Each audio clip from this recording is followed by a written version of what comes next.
ഇന്ന് നമ്മൾ ഉണ്ടാക്കാൻ പോകുന്നത് നല്ല സ്വാദിഷ്ടമായ ഫ്രൈഡ് റൈസ് ആണ്. മല്ലിച്ചപ്പൊന്നുമില്ലേ ഫ്രൈഡ് റൈസിൽ? ഇങ്ങനെയൊന്നല്ല ഉണ്ടാക്കുക. വീഡിയോ നല്ലോണം ഞാൻ ആൾക്കുണ്ടോ നോക്കട്ടെ. Hello guys, welcome to our YouTube channel. നഞ്ചംകുണ്ടിൽ നിന്ന് വാങ്ങിയ ചട്ടി ഉപകാരപ്പെടാൻ പോകുന്നത് ഇന്നാണ്. അതിൻ്റെ ഉദ്ഘാടനമാണ് ഇന്ന് നമ്മൾ ചെയ്യാൻ പോകുന്നത്. ഇന്ന് നമ്മൾ ഉണ്ടാക്കാൻ പോകുന്നത് നല്ല സ്വാദിഷ്ടമായ ഫ്രൈഡ് റൈസ് ആണ്. അതെ, നമ്മൾ ഇന്നൊരു എഗ് ഫ്രൈഡ് റൈസ് ആണ് ഉണ്ടാക്കാൻ പോകുന്നത്. അപ്പോൾ എല്ലാവർക്കും അറിയുന്നത് പോലെ ഇതൊരു ചൈനീസ് ഐറ്റമാണ്. ഫ്രൈഡ് റൈസ്, ചിക്കൻ ഫ്രൈ എന്ന് പറഞ്ഞു കഴിഞ്ഞാൽ പൊരിച്ചതാണെന്ന് അറിയാലോ. അതേപോലെ തന്നെ ഫ്രൈഡ് റൈസ് പറഞ്ഞു കഴിഞ്ഞാൽ പൊരിച്ച ചോറ് ഇതാണ് നമ്മൾ ഉണ്ടാക്കാൻ ഉദ്ദേശിക്കുന്നത്. അതിനായിട്ട് നമ്മൾ ആദ്യം തന്നെ വേണ്ടത് മുട്ട റെഡിയാക്കി വെക്കുക എന്നുള്ളതാണ്. നമുക്ക് സ്ക്രാമ്പിൾഡ് എഗ്, അതായത് നമ്മൾ മുട്ട ഇങ്ങനെ വറുത്തിട്ട് ഇങ്ങനെ ചക്ക ആക്കിയിട്ട് ചെറിയ രീതിയിൽ പൊരിച്ചെടുക്കുകയാണ് ഫസ്റ്റ് നമ്മൾ ചെയ്യേണ്ട പരിപാടി. ആവശ്യത്തിനുള്ള മുട്ട എടുക്കുക. നമ്മളിതിലെടുത്തിരിക്കുന്നത് 4 മുട്ടയാണ്.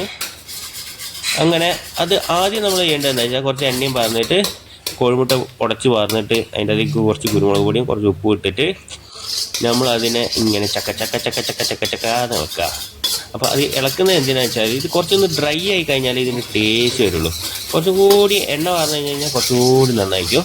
നമുക്കിങ്ങനെ വറുത്തിട്ട് ഇങ്ങനെ കോരിയിട്ട് ശരിയാക്കി വെച്ച് കഴിഞ്ഞാൽ നമുക്ക് അത് കടിച്ച് തിന്നാൻ പറ്റുള്ളൂ ചോറിൻ്റെ കൂടെ. മറ്റേത് കുഴകുഴാന്നിരിക്കും. അപ്പോൾ അത് വേണ്ടാത്തതിന് കൊണ്ടാണ് നമ്മൾ ആദ്യം എഗ്ഗ് റെഡിയാക്കിയിട്ട് അത് വേറൊരു പാത്രത്തിലേക്ക് മാറ്റി വെച്ച്.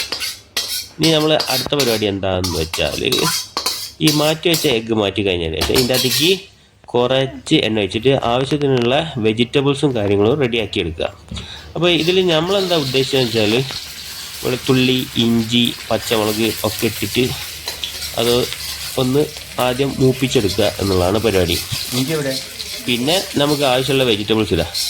ഞാൻ ആവുന്നതും പറഞ്ഞ എൻ്റെ ഭാര്യനോട് വെജിറ്റബിൾസ് അങ്ങനെ വാടിക്കഴിഞ്ഞ് കഴിഞ്ഞാൽ ഒരു ടേസ്റ്റ് ഉണ്ടാവില്ലാണ്. പക്ഷെ പറഞ്ഞാൽ കേൾക്കൂലെങ്കിൽ പിന്നെ നമ്മൾ എന്ത് ചെയ്യാനാ. അപ്പോൾ പിന്നെ എന്നാൽ പിന്നെ ഇഷ്ടത്തിന് തന്നെ ആയിക്കോട്ടെ എന്ന് വിചാരിച്ച് വെജിറ്റബിൾസ് ഒക്കെ ഇട്ട് അങ്ങനെ ക്യാപ്സിക്കം, ഉള്ളി, ക്യാരറ്റ്, ബീൻസ്, അതിൻ്റെ കൂടെ നിങ്ങൾക്ക് വേറെ എന്തെങ്കിലും വെജിറ്റബിൾസ് ആഡ് ചെയ്യണമെങ്കിൽ ആഡ് ചെയ്യാം. നമ്മൾ പിന്നെ അതിൻ്റെ കൂടെ ആഡ് ചെയ്തത് ക്യാബേജാണ്. അപ്പോൾ ഇതൊന്ന് ജസ്റ്റ് ഒന്ന് വഴറ്റി എടുക്കുക. ശരിക്കും പറഞ്ഞു കഴിഞ്ഞാൽ നമ്മൾ ചെയ്യുന്ന രീതിയിൽ നല്ല വഴറ്റിയിട്ട് എടുക്കേണ്ട ആവശ്യമൊന്നുമില്ല. ഇതൊക്കെ ശരിക്കും പറഞ്ഞു കഴിഞ്ഞാൽ ഒരു എക്സ്ട്രാ ആഡിങ്സ് മാതിരി ചെയ്തിട്ട് ചൈനീസുകാരൊക്കെ ചെയ്യുള്ളൂ. നമ്മളിവിടെ അതിങ്ങനെ വയറ്റി കുഴകുഴാന്ന് ആക്കി മാറ്റി. ഇനിയിപ്പം നമ്മൾ ചൈനീസ് രീതിയിൽ ഉണ്ടാക്കി കഴിഞ്ഞാൽ ഇന്ത്യക്കാർക്ക് ഇഷ്ടപ്പെട്ടില്ലല്ലോ വിചാരിച്ചിട്ട് നമ്മളും അതൊന്ന് വയറ്റിയെടുത്ത്. അപ്പോൾ നിങ്ങളെ ഇഷ്ടത്തിന് ചെയ്യുക. ഇത് നമ്മളെ രീതിയിലുള്ള ഫ്രൈഡ് റൈസാണ് ഇവിടെ വരാൻ പോകുന്നത്. അതിനുശേഷം നമ്മൾ എന്താ ചെയ്യേണ്ടതെന്ന് വെച്ചാൽ ഇതിൻ്റെ മുന്നേ തന്നെ നമ്മൾ കുറച്ച് ബസുമതി അരി എടുത്തിട്ട് 1:1.5 എന്നുള്ള രീതിയിൽ വെള്ളം എടുത്തിട്ട് നമ്മൾ റെഡിയാക്കി വെച്ചിട്ടുണ്ടായിരുന്നു. അപ്പോൾ ആ വെള്ളം അതായത് വെള്ളത്തിലിട്ടിട്ട് നമ്മൾ അരി വേവിച്ച് മാറ്റി വെച്ച് കുറച്ചൊന്ന് തണുത്ത് കഴിഞ്ഞതിന് ശേഷം തണുക്കാൻ വേണ്ടി നമ്മൾ ഫാനിൻ്റെ അടിയിലാണ് വെച്ചിട്ടുണ്ടായിരുന്നത്. ആ അരിയാണ് നമ്മൾ ഈ ഉണ്ടാക്കി വെച്ച വെജിറ്റബിൾസിലേക്ക് ആഡ് ചെയ്ത് കഴിഞ്ഞതിന് ശേഷം കുറച്ച് സോയാ സോസ് മാത്രമാണ് ഇവിടെ ആഡ് ചെയ്തത്. സാധാരണ ചൈനീസ് ഫ്രൈഡ് റൈസ് ഉണ്ടാക്കുമ്പോൾ വിനാഗിരിയൊക്കെ സാധാരണ ആൾക്കാർ ഉപയോഗിക്കുന്നുണ്ട്.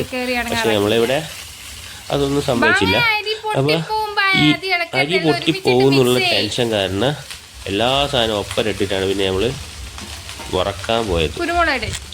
അങ്ങനെ ആ സ്ക്രാമ്പിൾഡ് എഗ്ഗും കൂടെ അതിൻ്റെ അകത്തേക്ക് തട്ടി.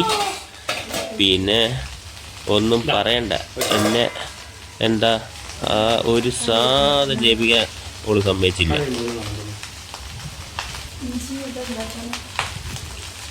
കുറച്ച് മല്ലിച്ചപ്പ് ഇടട്ടെ എന്ന് ചോദിച്ചു കഴിഞ്ഞാൽ മല്ലിച്ചപ്പൊന്നും ഇടൂല എന്ന് പറയുന്നത്.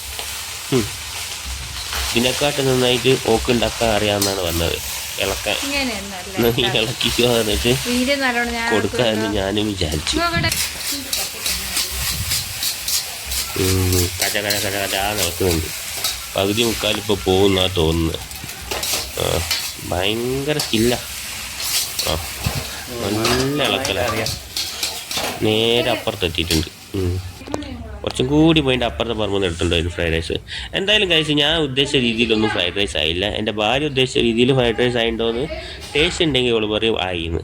എന്തായാലും നിങ്ങളൊന്ന് പരീക്ഷിച്ച് നോക്കുക. ഇതാണ് ഞങ്ങളുടെ എഗ് ഫ്രൈഡ് റൈസ്. അപ്പോൾ കൂടുതൽ വീഡിയോസിനായി ഞങ്ങളുടെ channel like and subscribe. Thank you.